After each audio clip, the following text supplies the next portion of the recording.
घर आई जंगली टार्जन बहू। टीना अचानक ही टीना से टार्जन बहू बन जाती है। वो अपने दोनों हाथों से बल्लू की गाड़ी का अगला हिस्सा पकड़कर उसे ऊपर उठा देती है। मैं चुड़ैल नहीं, टार्जन बहू हूँ, और ये टार्जन बहू तेरे जैसे बदमाशों से नहीं डरती बल्लू बदमाश। जंगल के बीच जंगली लोगों की बस्ती में हट्टी कट्टी टार्जन जैसी दिखने वाली जंगली लड़की टीना की शादी शहरी लड़के उमेश से हो रही है। ढोल नगाड़े बज रहे हैं और जंगल में हाथी, शेर आदि जानवर खुशी से झूमते हुए तरह तरह की आवाजें निकाल रहे हैं। जिंगा लाला हु, जिंगा लाला हु। जंगल की जान है हमारी बेटी टीना, पर इसकी जान तुम हो, इसीलिए हमें इसकी शादी तुमसे करनी पड़ी है। मुखिया रानी, ये बातें तो फिर भी होती रहेंगी। अब तो दूल्हा दुल्हनिया का पेड़ वाला घर माने ट्री हाउस पधारने का समय हो ही गवा है ना। घर एक बड़े पेड़ पर लकड़ी से बना सुंदर घर था और जंगली फूलों से सजाया गया था। इसी में टीना की सुहागरात की सेज भी सजी हुई थी। इस खिड़की से तो जंगल के बहुत ही सुंदर नजारे दिखते हैं टीना। नजारे तो इधर भी बहुत सुंदर है उमेश।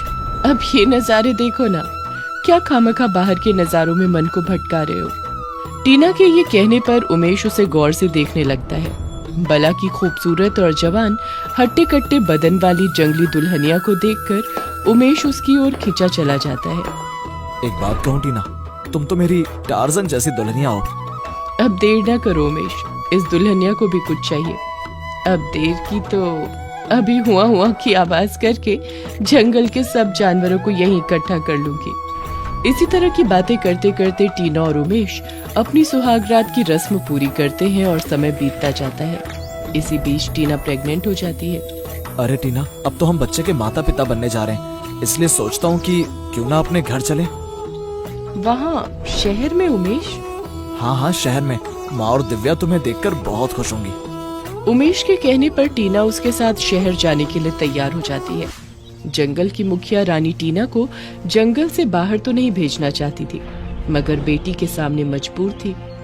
टीना के बगैर ये जंगल तो सूना ही हो जाएगा। काश ये लड़का इस जंगल में ना आता और उस दिन हमने इसकी जान ना बचाई होती। उमेश शहर में रहता था। वो एक टैक्सी ड्राइवर था। उसके परिवार में उसकी माँ शोभा और एक छोटी बहन दिव्या थी। एक दिन वो जंगल से गुजर रहा था, तभी न जाने कैसे उसकी कार का संतुलन बिगड़ गया और कार अचानक ही पहाड़ी से नीचे गहरी खाई में जा गिरी। मुखिया रानी, ये नौजवान झरने पर पड़ा मिला। बहुत गहरी चोट लगी है इसे। इसे अंदर ले आओ और तुरंत वैद्य जी को बुलाओ। उस दिन जैसे ही उमेश को होश आया और टीना ने उसे देखा, टीना उसी पल उसे दिल दे बैठी और फिर बात शादी तक पहुंच गई। न चाहते हुए भी मुखिया रानी को उसकी विदाई करनी पड़ी और जंगल के जानवर भी उसे विदाई देने के लिए आए। उन सबकी आंखों में आंसू साफ नजर आ रहे थे। तू कभी जंगल से बाहर नहीं गई बेटी, इसीलिए अपना ख्याल रखना। फिर जैसे ही उमेश टीना को लेकर अपने घर पहुंचता है, शोभा और दिव्या उसे देखकर चौंक जाती हैं। उमेश, कहाँ चला गया था रे तू? तुझे हमने कहाँ कहाँ नहीं ढूंढा। तू ठीक तो है बेटा? हाँ माँ, मैं ठीक हूँ। भैया, ये तुम्हारे साथ ये जंगली लड़की कौन है? ये तो गर्भवती लग रही है बेटा, पर तू इसे अपने साथ यहाँ क्यों लाया है? मैंने शादी कर ली है माँ। ये तुम्हारी टार्जन बहू टीना है। ये सुनकर शोभा और दिव्या टीना की ओर देखती हैं तो और अधिक हैरान रह जाती हैं। टीना की जंगली आदिवासी वेशभूषा, सिर के बालों में सजे पंछियों के रंग बिरंगे पंख और गले में मोटे मोटे मनकों की मालाएं। क्यों रे उमेश, तुझे ये टार्जन बहू कहाँ मिली बेटा? अम्मा, टार्जन बहू और कहाँ मिल सकती है, जंगल में ही तो मिलेगी। क्यों भैया, मैं सही कह रही हूँ ना? दिव्या के ये कहने पर उमेश उन्हें अपने कार हादसे और टीना के जंगली कबीले द्वारा उसकी जान बचाने तक की पूरी कहानी कह डालता है। उसकी कहानी सुनकर शोभा और दिव्या को टीना किसी देवी से कम नहीं दिखाई देती। पाँव लागू सासू माँ। पाँव क्यों? तू तो मेरे कलेजे से लग जा मेरी बेटी। उमेश की जान बचाकर तो तुमने मुझ पर बड़ा एहसान किया है। शोभा घर में जंगली बहू को देखकर हैरान तो होती है, मगर क्योंकि उसने उमेश की जान बचाई थी, इसीलिए उसे स्वीकार कर लेती है और बहू की मुंह दिखाई की रस्म पूरी करती है। उसकी जंगली टार्जन बहू को देखकर औरतें खूब हंस हंस कर मजाक उड़ाती हैं। अरे, घर में बहू लाई है या जंगल की गोरिल्ला? देखना, कुछ ही देर में फलों की टोकरी पूरी खत्म कर देगी। इसका पहनावा तो देखो, कपड़ों से ज्यादा तो पेड़ के पत्ते लपेटे हुए हैं और साज श्रृंगार भी पंछियों के पंख से किया है। क्यों री शोभा, घर में चिड़ियाघर खोलने जा रही है क्या? उन औरतों की बातें सुनकर शोभा को गहरा दुख पहुंचता है। वो मन ही मन सोचती है, बहू की खूबसूरती और सेहत पर तो जितना नाज करूं कम है, पर इसका जंगलीपन बड़ा खलता है। इसीलिए अब तो इसे जंगली टार्जन बहू से शहर की फैशन वाली बहू बनाना ही पड़ेगा। इसी बीच एक दिन दिव्या टीना को साथ लेकर तालाब पर पानी लेने जाती है, तो टीना तालाब का पानी देखते ही तालाब में कूद जाती है और मस्ती से तैरने लगती है। उसे ऐसे तैरते देखकर आसपास के लोग खुशी से उछलने लगते हैं। अरे देखो देखो, जंगली लड़की कैसे तैर रही है। ये तो जंगल की हिप्पो लग रही है। देखो तो गर्भवती होते हुए भी तालाब में कैसे मस्ती कर रही है। दिव्या घर जाकर टीना की इस हरकत के बारे में शोभा को बताती है, तो वो टीना को उसी समय ब्यूटी पार्लर ले जाती है और उसका मेकअप शेकअप कराती है। उसे उसकी पसंद का सलवार सूट पहनाकर शहर की आधुनिक बहू बनाती है। आधुनिक पहनावे में टीना ऐसी सुंदर लगती है कि उसे देखकर सब दंग ही रह जाते हैं। अरे वाह शोभा बहन, तूने तो अपनी जंगली बहू की तस्वीर ही बदल दी। अब तो बहू ऐसी दिखती है मानो चांदनी में नहाई संगमरमर की मूर्ति हो। देखकर जी ही नहीं भरता। जब वे औरतें टीना की बड़ाई कर रही थी, उमा सड़क पर सब्जियों की दुकान सजाए बैठी थी। उमा शोभा से जलती थी, इसीलिए मुंह बनाते हुए कहती है, दिखने से क्या होता है तो जंगली ही ना। उमा ये कही रही होती है कि तभी बल्लू बदमाश अपनी गाड़ी में सवार होकर उधर आता है और उमा की सब्जियों पर गाड़ी चढ़ाते हुए हंसने लगता है। उसको देखकर उमा घबराते हुए कहती है, बल्लू पहलवान जी, आपने तो मेरी सारी सब्जियों का कचूमर ही निकाल डाला। अपन बल्लू बदमाश है, बदमाश। अपन जो मन में आएगा करेगा। अपन को रोकने की हिम्मत किसमें है किसी में? बल्लू बदमाश द्वारा गरीब उमा को आज जानबूझकर ऐसे नुकसान करते और ऊपर से उस पर हंसते देखकर टीना का खून खौल उठता है। एक तो गरीब का नुकसान करते हो और ऊपर से हंसते भी हो, शर्म नहीं आती?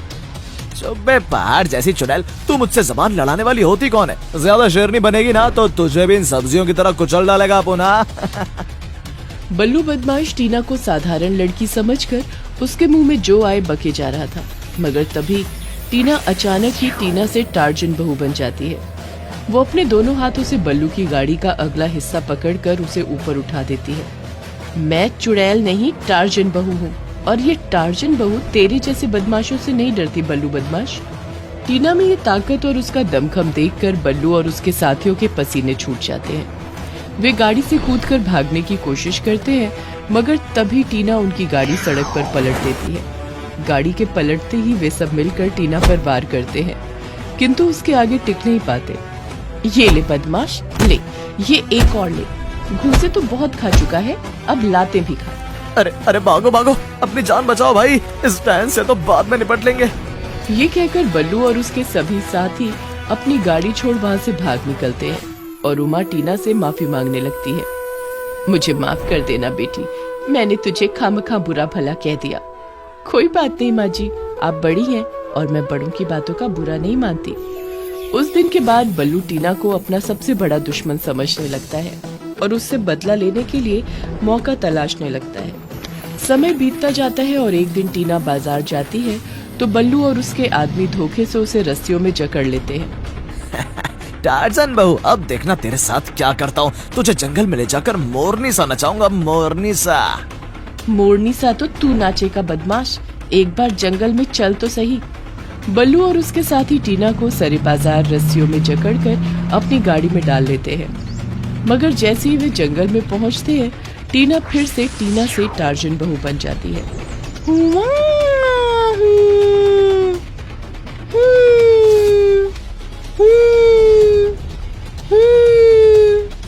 उस्ताद, उस्ताद, लड़की तो सचमुच टार्जन जैसी एक्टिंग करने लगी।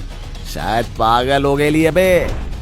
ये कहकर बल्लू हंसने लगता है, मगर तभी टीना की आवाज सुनकर जंगल के जानवरों में अजीब सी खलबली मच जाती है और सभी जानवर उसे बचाने के लिए चले आते हैं। अपनी गाड़ी को जंगली जानवरों से घिरा देखकर बल्लू और उसके साथी डर से कांपने लगते हैं। उस्ताद, ये तो सचमुच टार्जन बहू निकली। अब क्या होगा? होगा क्या? उस दिन की तरह भागकर जान बचाओ बे। अरे भागो रे। बल्लू के ये कहने पर वे सब गाड़ी छोड़कर भागने की कोशिश करते हैं, मगर जंगल के जानवर भागने से पहले उन्हें अच्छा सबक सिखाते हैं। फिर तो उस दिन के बाद वे सब टीना यानी टार्जन बहू के ख्याल से भी डरने लगते हैं, और टीना यानी टार्जन बहू जंगल तो जंगल शहर में भी मशहूर हो जाती है।